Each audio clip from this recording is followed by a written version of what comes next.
Hey guys, the wait is finally over. Ed was revealed with the gameplay trailer this morning. So, are you guys surprised that it's Ed? Yeah, didn't think so.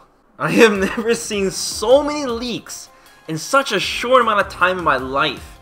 Guys, I kid you not, there was one last leak about, I'd say like 15 minutes before the trailer popped, where they had the blog post images from Ed from Capcom Unity. You can't make this shit up. It was posted everywhere.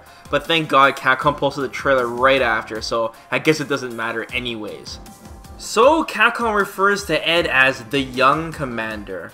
He looks like a mobile rushdown character at a glance with a lot of mix-up potential. The quick difference between Ed and someone like Balrog, for example, if you guys are wondering, is that he doesn't just control the close horizontal space like Balrog does. He has a cross-up, for example. He has some far-range options.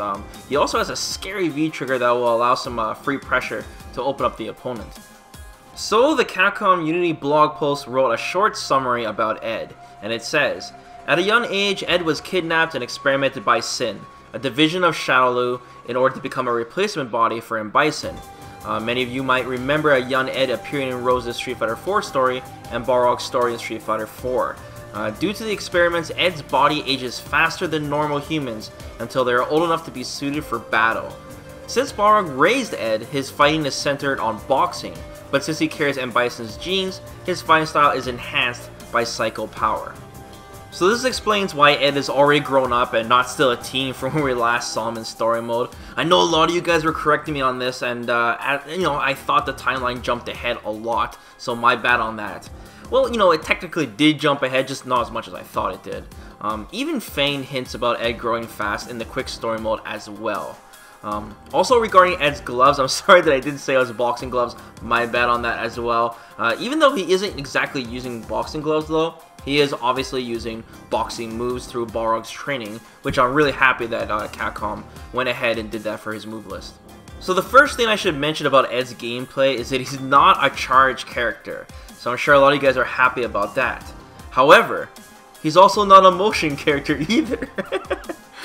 Capcom Unity blog says this: "What makes Ed especially unique is how players will perform his special moves. His special moves have simple inputs. They only require simultaneous button presses, or by repeatedly pressing a button or holding down a button. Only Ed's critical art is done by inputting a traditional motion." So what's up with this? Is Capcom already experimenting with how Street Fighter 6 is gonna play? Maybe they should have eased players into this a little better, like, making a down-down motion or something. As long as I don't accidentally do specials, then I shouldn't have any complaints unless he has some kind of move that auto-corrects and can be used as an anti-air.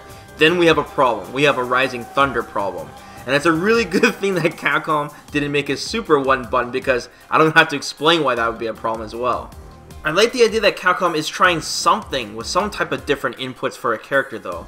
Because, we didn't want him to just be another charge character, or just another motion character, because I want him to be something like Steve Fox, right, from Cross Tekken, where the kick inputs would be like bobs and weaves. So I guess this is something.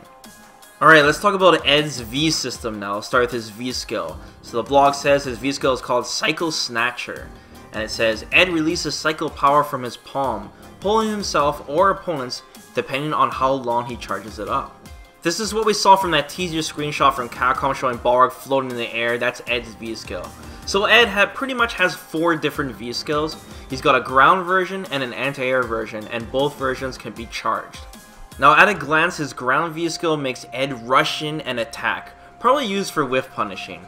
If you decide to charge it though, you send out a Psycho Energy Hook, I just made that up, instead, and the opponent comes towards you.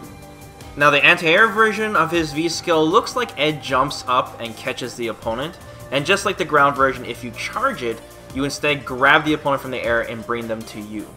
Now let's talk about Ed's V trigger. It's called Psycho Cannon. And it says, with a full V meter, Ed releases an enormous amount of psycho power.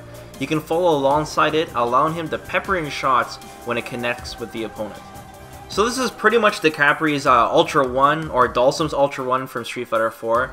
This will give Ed free pressure, help reset the match tempo, and even set up some crazy Oki after a knockdown. The question is though, is this a 2-bar or 3-bar V trigger? I'm not sure yet, there's no information on that. Most likely a 2-bar I would say though. The fact that Bison and Balrog both have 3-bar V-triggers would be another like really tiny reason why I think it's 2-bar, but of course we'll be finding out soon. Plus we have Ed's critical art. It's called Psycho Barrage, and it says Ed lunges forward with a series of punches. If at any point he connects, he'll continue weaving around the opponent, slipping in quick combinations of cycle punches, ending with a powerful uppercut. So this is nothing crazy like a projectile or something. Ed simply dashes forward, probably a projectile invincible, and it could be juggled into. I'm not sure how fast it actually is. Now as for costumes, anybody who's salty about Ed not wearing the hoodie, don't worry, Ed is getting the 8 Mile costume for his story mode one, which means it's free. Well, kinda, you just gotta grind that shit.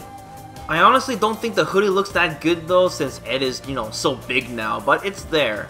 And as for the premium costume, well, it's definitely oozing confidence. I actually like this one better than the hoodie one, with, you know, the grown-up Ed. Finally, the Capcom blog gives us a hint on Ed's story mode. It says, night after night, he is troubled by Bison's ghost, and struggles desperately to prevent M. Bison from possessing his body. So, you know, I would really love it if Ed became, you know, becomes some crazy anti-hero, but the way he's brought up and stuff, and, you know, taught by Balrog and such, and just the way he acts, tells me he's just going to be a straight-up villain. But, you know, we will find out eventually through his story mode when he's released. The blog post ends with Capcom saying, in the coming weeks, you'll learn even more about Ed, including his release timing, so stay tuned. Damn, man, coming weeks still, it says. They already said that before, so it might be a really long time before he actually is released. So I'm crossing my fingers for that. At least we get to try him out for a couple of days this week with the Street Fighter V beta test coming up. I wonder if Capcom is going to secretly add any balance updates to the game. I'm just really curious why it's being delayed so much, besides the CFN, you know, being fully stable. Because, you know, it looks like Ed is probably finished as a character. Well guys, let me know what you think about all this, Ed as a character. You think Capcom did a good job designing him? Let me know in the comments below, guys. Don't forget to like the video and be sure to subscribe to the channel, especially if you guys are new, because of course I'll be covering this character really hardcore, especially when he's playable this weekend. I'll try to break down the trailer as well, guys, go through his move list and everything more in detail, his V-skill, V-trigger and such, and we'll really break him down. So stay tuned guys, take care.